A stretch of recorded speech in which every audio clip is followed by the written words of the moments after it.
Hello, Antley Hotspurs.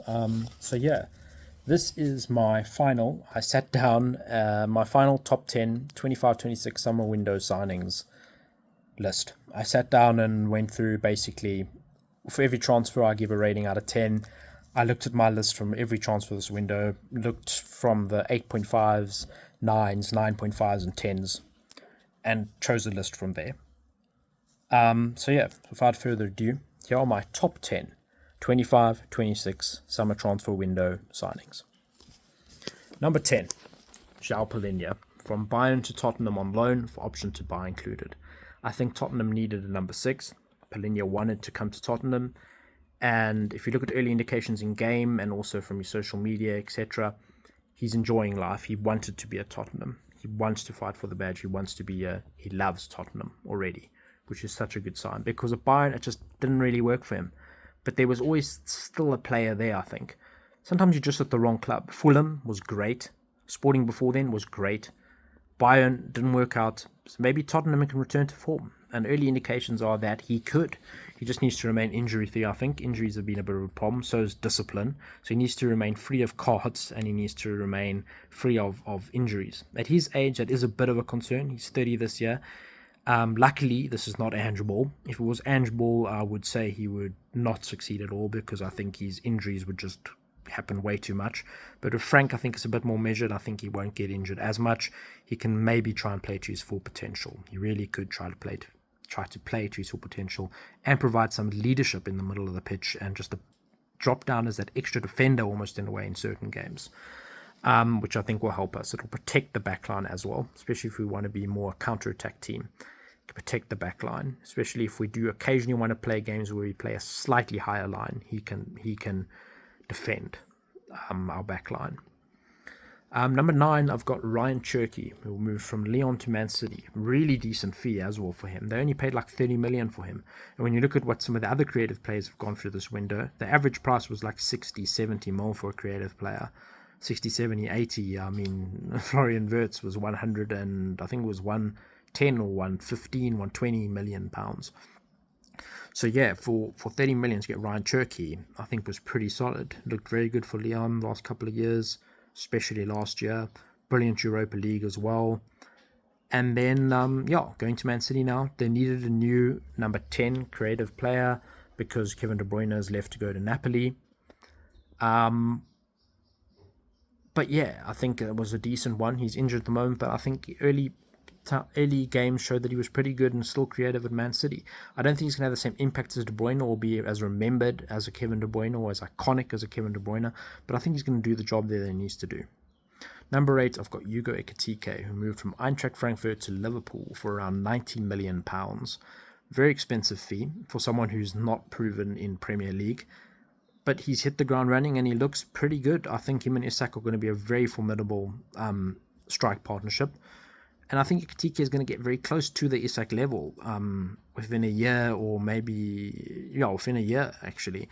He's looking pretty good. It started well like house on fire. And would you even really drop Ekitike immediately for Isak, or would you just want to get Isak in slowly now? I've seen this debate because Isak hasn't had a preseason and he's not up to speed. Ekitike is up to speed. He had a very significant preseason. I think over a month worth of preseason with Liverpool. Whereas Isak has just come in now, like it's been just over a week of of time that he's had with Liverpool. So yeah, but he's been very good. He looks like a solid signing. Yeah. Number 7, we've got Benjamin Sesko, moved from RB Leipzig to Man United for around, I think it was £70 million. Look, early indications aren't great for Sesko, but he also has had barely any game time. You have to bear that in mind. He's had barely any game time. So I think we really need to see him play a bit more consistent, 90 minutes, etc., to start seeing if he really is worth, being on this list. Because on paper he was worth being on this list, but I mean, reality is something different. United some struggle with players, but let's see. He could be all right. Number 6, I've got Kevin De Bruyne, moved from Man City to Napoli. And I mean, come on, guys. Yeah. I mean, he's a very good creative attacking midfielder. Scott McTominay went from Man United to Napoli and looked like an absolute world beater. So I'm sure someone like Kevin De Bruyne can do exactly the same. Can go in, whereas in that team, McTominay is more like the DM, who can make shift as the AM. De Bruyne really is the AM. He is the attacking midfielder. And now if you have McTominay and De Bruyne next to each other, it's a Manchester's reunited in Napoli. And yeah, I think that's brilliant business, really. Number five, and number four, I really had to think. And I had to take my heart out of it. Number five, I've got Xavi Simons, who moved from RB Leipzig to Tottenham. Him and number four, I ranked exactly the same in terms of their rating out of 10. I both ranked them like a 9 out of 10 signing. But five, Xavi Simons. He looks like he had some really good spells as an attacking midfielder. He can also play on the left wing. I think we should use him more as an attacking midfield just because we don't have a proper out-and-out number 10 at the moment. But I think when players like Kulusevski come back, if Sarr continues to play well, maybe we can have some games where we experiment having Xavi Simons on the left. He really, though, the only issue with him and why I didn't rank him as high as what I've got number 4 is he hasn't played in the Premier League. We don't know what he's like in the Premier League, but he's been good in the Eredivisie. He's been good in the Bundesliga. He plays well for his national team as well. So, it would really would be a bit of an anomaly if he were to come to Tottenham and flop. So I think he will do okay, but he doesn't have the Prem proven. He might take a bit of time to hit the ground running, but I do think he should be able to provide that creative spark for Tottenham. And for a good fee as well, 52 million. I mean, that was about just under what the average was for what creative players were going for. It's a bit under what most of them were being valued for. And I think early indications in the window was that Xavi Simons was going to be 60 to 70 million. So to get him for 52 million at the end of the day was pretty good. And to take him away from Chelsea, that was lacquer. Number 4, I've gone for Eberechi Eze. Now, my heart wanted to put Simons over Eze just because I would prefer Simons to do better than Eze.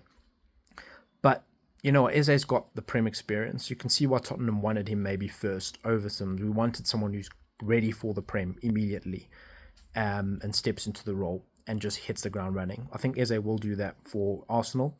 I think Eze will definitely have more playing time at Tottenham, though. I think he would have been a bigger player at Tottenham as well than what he's going to be at Arsenal. I think at Arsenal he could just be one of like a set of good players. And that's kind of what he'll be viewed as by Arteta, like an option. I don't necessarily think he's always going to be the starter, whereas I think Tottenham definitely would have been the starter and one of the first names on the team sheet. I think Arteta's going to be a bit more moderated with how he uses him. I think at Arsenal actually he's going to be played a lot as a left winger, which I'm not sure is going to be the best for his development, the best for his game. But look, they needed an upgrade on Martinelli there instantly, especially now with Havertz being injured. They needed someone who can play as an attacker up front, especially on that left side. I mean, they got the right side looks decent. They got Saka who's out injured, but Madueke looks okay. They've got Gyökeres up top. Havertz when he comes back up top. They needed a left winger, a more consistent left winger. They've got Trossard who can play there pretty well. I think Trossard's one of their underrated players. Looks pretty good always when I see him. But I think they needed like an Eze who can play in the 10 but could also vitally play on that left side as even a left winger. So yeah, I think he's been proven. So that's why I had to put him fourth, unfortunately. Third, I've got Victor Gyökeres from Sporting to Arsenal for a pretty reasonable fee, actually. I think, what was it, 63 million? That's really not bad. They paid slightly less for Gyökeres, who scored mountains more goals than what we paid for Solanke. But I don't know. He's kind of looking very similar, if not slightly lower in ability to Solanke currently, in terms of like being able to score goals and really affect play. So I don't know. He's gone quite a few people's lists as a potential of a flop of the season. I could see it happening, Portuguese league has quite a lot of the time produced guys that don't do well in Premier League. It's very much a risk getting someone from the Portuguese league at this point. Case in point, like a Darwin Núñez. And Núñez is one of the better guys from the Portuguese league to come to the Premier League. Yeah, I don't know, but on paper, and if you just see what he should bring with the service around him, he should be a top 3 signing. So I'm going to keep him there. I rated him a 9.5 out of 10 signing. So yeah, I think let's see what happens though. But yeah, for now as it stands, number 3, I've still got Victor Gyökeres. Number 2, I've got Florian Wirtz from Bayer Leverkusen to Liverpool for their second highest transfer record. Like I said, I think it was 115 to 120 million pounds from Bayer Leverkusen. And yeah, come on. He looks so good, especially in a Germany shirt. He looks brilliant. Bayer Leverkusen was also brilliant. So Germany, he's just really good in general. German league, German national team. Remains to be seen in the Premier League. He's had a bit of a slow start in the Premier League. He has scored though, but he's had a bit of a slow start. Look, the expectation on him is sky high because of his fee as well. I mean, for a large portion of the window, they had broken their the overall British transfer record of all time to get this German player. So really is, for a foreign player, I mean, it's one thing to break your record to get someone who's proven English league and Premier League, but to break in someone who's foreign, that's very taboo. But they got that done, and let's see. It's got that, an iconic number 7 jersey. He really needs to perform for them, and I think the pressure on him is going to be immense, absolutely immense. Knowing that he's the second highest British transfer of all time is going to weigh heavily on him. He needs to hit the ground running. He needs to do brilliantly in a Liverpool shirt, but I'm going to put him second currently. Before I get to number 1, a few honorable mentions. I got 3. One is Milos Kerkez, Bournemouth to Liverpool. I ranked this about an 8.5 out of 10. He has struggled a little bit in the early stages. There are some question marks, but I think he can still settle in. Next one, Jonathan David, Lille to Juventus. Look, I think David he scores goals. I'm not sure if he's underrated or appropriately rated, but he does score goals consistently. I think he's going to score some goals for Juventus. I think he has already scored for Juventus. I think he'll be okay. It was a free transfer as well.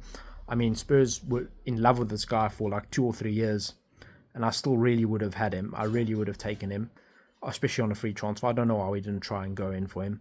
But anyway, I think that's an honorable mention. Third, Gianluigi Donnarumma went from PSG to Man City. I ranked this a 9 out of 10 move. But there are lots of question marks of how well he's actually going to do under Pep's system. He's not traditionally a Pep-type goalkeeper. I think Trafford, though, looked a bit out of his depth the first couple of games. So I think Pep just panicked a little bit and said, we need someone who's... Edison's leaving. We need a guy who's senior and experienced in Europe to come in.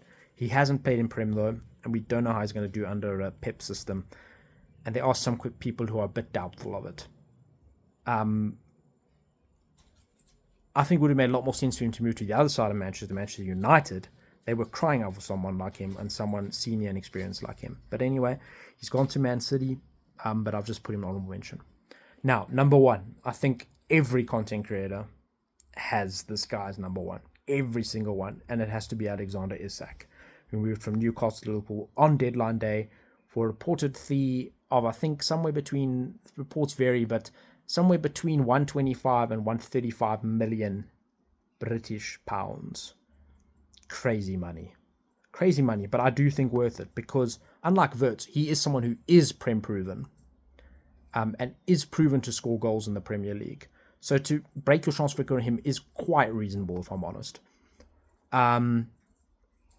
Yeah, and I don't think he's going to flop. He's been in love with moving to Liverpool the whole window, even before the season ended. So he finally got his move, and I think now he's going to perform. I think he will. He's got such good service around him. He's got Wirtz, he's got TK, he's got Salah, he's got Szoboszlai. I think he's gonna thrive now. Yeah, there's nothing really more to say. He should be challenging for Erling Haaland for that golden boot. He really should. There's no excuses. There really is no excuses, especially for that fee they paid for him. If he can't score minimum 25 league goals, then they need to have question marks. Because if you're paying that much, you need to have a guy scoring 25 to 35 goals in a league campaign if you're going to pay that amount for him. But anyway, that's my thoughts on top 10 signings of the window. Let's see how they all get on. And as always, come on, you Spurs.